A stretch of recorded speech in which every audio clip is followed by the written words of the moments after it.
சட்டமய உறவுகளுக்கு எனது அன்பார்ந்த வணக்கங்கள். இன்றைக்கி நம்ம லா காலேஜ் அட்மிஷனை பற்றி பார்க்க போகிறோம். ஒரு நல்ல நியூஸோடு வந்திருக்கேன். அந்த நல்ல நியூஸ் என்ன, அது மட்டும் இல்லாமல் அந்த அட்மிஷன் சம்மந்தமாக நிறைய கேள்விகள் கேட்டிருந்தாங்க.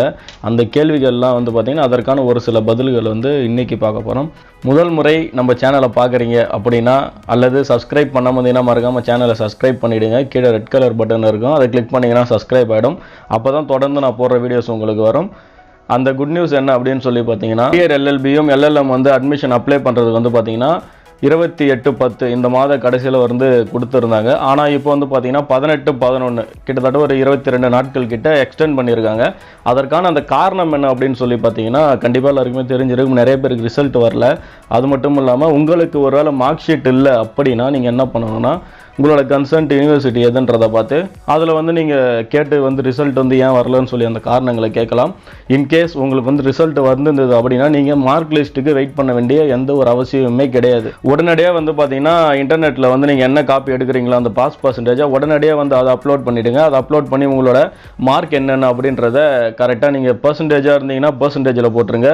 சிஜிபிஏ கன்வர்ஷனில் பர்சன்டேஜுக்கு பார்த்தீங்கன்னா ஒவ்வொரு யூனிவர்சிட்டியும், அண்ணா யூனிவர்சிட்டி, பிரிஸ்ட், இது மாதிரி எந்தெந்த யூனிவர்சிட்டிஸ் இருக்கோ அவங்க பார்த்தீங்கன்னா சிஜிபிஏலேருந்து பர்சன்டேஜ் கன்வெர்ட் பண்ணுறதுக்குன்னு சொல்லிட்டு தனியாக ஒரு ப்ரொசீஜர் வச்சுருப்பாங்க. அதற்கான அவங்க சான்றிதழும் கொடுப்பாங்க. அந்த சர்டிஃபிகேட்டை நீங்கள் மறக்காமல் கண்டிப்பாக வாங்கிட்டு அட்மிஷன் அப்போ அதை நீங்கள் கண்டிப்பாக எடுத்துகிட்டு போகணும். இப்போ ஆன்லைன் கவுன்சிலிங்ன்றதுனால அது கண்டிப்பாக தேவைப்படாது. முடிந்தாலும் பார்த்தீங்கன்னா உங்களோட சிஜிபிஏலேருந்து பர்சன்டேஜ் கன்வெர்ட் பண்ணுறதுக்கு என்ன ஒரு மெத்தட் ஃபாலோ பண்ணுறாங்க அப்படின்றத நீங்கள் கண்டிப்பாக தெரிஞ்சுக்கணும். நீங்கள் பார்த்தீங்கன்னா தெரியும், ஒரு கிரெடிட்டுக்கும் கிரேட் பாயிண்ட், அதுக்கப்புறம் அது கூட ஒரு கிரெடிட்ஸ், அந்த மாதிரி பார்த்தீங்கன்னா நீங்கள் எல்லாத்துக்கும் ஒரு சம்மேஷன் எத்தனை சப்ஜெக்ட் இருக்கோ அத்தனை சப்ஜெக்ட் எல்லாத்தையும் ஆட் பண்ணி போட்டிங்க அப்படின்னா உங்களுக்கான ஒரு பர்சன்டேஜ் வரும். அக்யூரேட் பர்சன்டேஜ் கண்டிப்பாக சிஜிபிஏலேருந்து பர்சன்டேஜ் மாற்றவே முடியாது. அது யூனிவர்சிட்டி தான் அதற்கான ஒரு கால்குலேட்டர் வச்சுருக்காங்க. ஆகையால் இன்கேஸ் உங்களுக்கு இன்னும் டவுட் இருக்குது அப்படின்னு சொல்லி பார்த்தீங்கன்னா ஆன்லைன் பர்சன்டேஜ் கால்குலேட்டர்னு சொல்லிட்டு ஒன்று இருக்குது. அதை நான் கீழே கமெண்டில் போடுறேன், டிஸ்கிரிப்ஷனில் போடுறேன், மறக்காமல் அதை பாருங்கள். அதுவும் உங்களுக்கு ஒரு பயனுள்ளதாக இருக்கும்ன்றதை நான் நம்புகிறேன். ஏன்னா நீங்கள் உங்களோட சிஜிபிஏ கூட பார்த்தீங்கன்னா பர்சன்டேஜ் கன்வெர்ட் பண்ணிவிடுங்க. இந்த மாதிரி அதில் கேட்டிருந்தாங்க அலைட் அண்ட் மேஜர் சப்ஜெக்ட்ஸில் பார்த்தீங்கன்னா இங்கிலீஷ் இருக்கக்கூடாது. இங்கிலீஷு லாங்குவேஜஸ் சம்மந்தப்பட்டது எதுவுமே இருக்கக்கூடாது. அந்த சாஃப்ட் ஸ்கில்லு, பர்சனல் ஸ்கில் அந்த மாதிரி எதுவுமே இருக்கக்கூடாது. அது இல்லாதது எல்லாத்தையும் பார்த்தீங்கன்னா நீங்கள் உங்களோட மேஜர் அண்ட் அலைடில் போடணும். ஒரு வேளை லாங்குவேஜ் இருந்ததுன்னா டோட்டல் மார்க்கில் போடணும். இதுதான் நீங்கள் ஃபாலோ பண்ண வேண்டியது. இப்போ 2018 பார்த்தீங்கன்னா தனியாகவே அண்ணா யூனிவர்சிட்டி ஒரு வேலை பண்ணியிருக்காங்க. என்னென்னா அவங்க மேப்பிங் பண்ணியிருக்காங்க. ஒரு சிஜிபிஏனா இவ்வளோ சிஜிபிஏ இருந்ததுன்னா இவ்வளோ தான் பர்சன்டேஜ் அப்படின்ற மாதிரி. அது பார்த்தீங்கன்னா ஒரு 99 ஸ்டார்ட் பண்ணி 80 வரைக்கும் பார்த்தீங்கன்னா அந்தளவு ஒரு பெரிய வேரியேஷன் கிடையாது. இப்போ 99.1 அப்படின்னு சொல்லியிருக்குன்னா 9.1 சிஜிபி இருந்ததுன்னா 99.1 அந்த மாதிரி. இப்போ ஒரு 85.4 அந்த பர்சன்டேஜ் பார்த்தீங்கன்னா 8.54 சிஜிபி இருந்ததுன்னா 85.4% அப்படின்னு சொல்லியிருந்தது. அது அப்படியே நீங்கள் குறைய உங்களுக்கு பார்த்தீங்கன்னா தெரியும். அது மார்க் அடிப்படையில் சிஜிபிஏ எந்த அளவு இருக்கோ அதுக்கு ஏற்றது போல் பர்சன்டேஜ் ரொம்ப ஒரு லெஸ்ஸாக போகிறதுக்கான வாய்ப்புகள் இருக்குது. இதை வச்சு தான் அவங்க மேப்பிங் பண்ணி இப்போ வரைக்கும் அட்மிஷன் போட்டுருக்காங்க.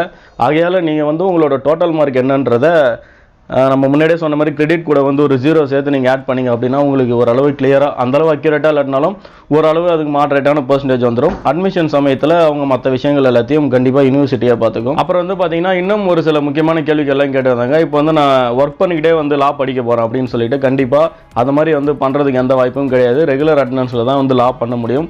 இன்கேஸ் நீங்கள் அப்படி வேறு ஏதாவது ஒரு ஜாபில் பண்ணிவிட்டு நீங்கள் லா பண்ணுறீங்க அப்படின்ற விஷயம் தெரிய வந்தது அப்படின்னா கண்டிப்பாக உங்களுக்கு டிபார் ஆகிறதுக்கான வாய்ப்பு இருக்குது. அதனால் அதெல்லாம் கொஞ்சம் சேஃப்டியாக பார்த்துட்டு அதுக்கப்புறம் ஜாயின் பண்ணுங்கள்.